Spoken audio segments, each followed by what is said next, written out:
అతని పేరు హ్యారీ. అతను నీళ్లు సరఫరా చేసే పని చేస్తుంటాడు. అతను ఓ చిన్న పాపవేలు చూసి అది విరిగిపోయిందని తెలుసుకుంటాడు. వెంటనే అతను ఒక ఐస్ క్రీం తిని దాని రబ్బరును వేలికి చుట్టి కట్టుకడతాడు. ఆ తర్వాత హాస్పిటల్కు వెళ్లమని సలహా ఇస్తాడు. ఎందుకంటే హ్యారీ గతంలో ఒక ప్రొఫెషనల్ డాక్టర్, కానీ ఇప్పుడు అతను ఒక సాధారణ వ్యక్తిలా జీవిస్తున్నాడు.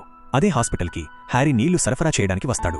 వేలికి కట్టుకట్టి ఉండటం చూసి డాక్టర్ ఇలా కట్టుకట్టి ఉండకపోతే వేలును కత్తిరించాల్సి వచ్చేదని అంటాడు. అక్కడ హ్యారీ ఆ పాపను చూస్తాడు. అదే సమయంలో ఆ పాప తండ్రి దగ్గుతాడు. హ్యారీ అతని దగ్గరికెళ్లి చేతితో పరీక్షించబోతాడు. కాని అతను హ్యారీని ఓ అనాగరికుడిలా చూసి వెళ్ళిపోతాడు. లిఫ్ట్లోకి వెళ్తుండగా అతని పరిస్థితి మరింత విషమించి కింద పడిపోతాడు. హ్యారీ వెంటనే అతని ఛాతీపై చేయి పెట్టి అతనికి గుండెపోటు వచ్చిందని తెలుసుకుంటాడు. అక్కడే అతనికి సిపిఆర్ ఇచ్చి శ్వాస తిరిగి వచ్చేలా చేస్తాడు. డాక్టర్కి వెంటనే ఆపరేషన్ చేయమని చెప్తాడు. కాని డాక్టర్లు అందరూ బిజీగా ఉంటారు.